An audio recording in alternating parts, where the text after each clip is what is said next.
للرجال نصيب مما ترك الوالدان والأقربون وللنساء نصيب مما ترك الوالدان والأقربون مما قل منه أو كثر نصيبا مفروضا۔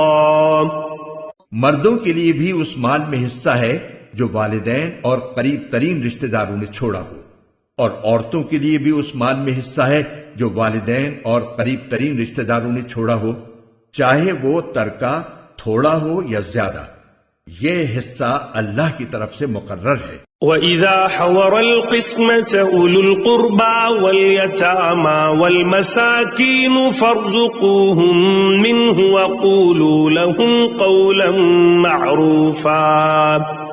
اور جب میراث کی تقسیم کے وقت غیر وارث رشتہ دار، یتیم اور مسکین لوگ آ جائیں تو ان کو بھی اس میں سے کچھ دے دو اور ان سے مناسب انداز میں بات کرو۔ وَلْيَخْشَ الَّذِينَ لَوْ تَرَكُوا مِنْ خَلْفِهِمْ ذُرِّيَّةً ضِعَافًا خَافُوا عَلَيْهِمْ فَلْيَتَّقُوا اللَّهَ وَلْيَقُولُوا قَوْلًا سَدِيدًا۔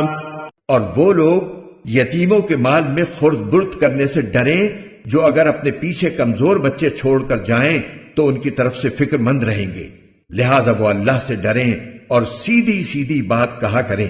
ان الذين يأكلون اموال اليتامى ظلما انما يأكلون في بطونهم نارا وسيصلون سعيرا۔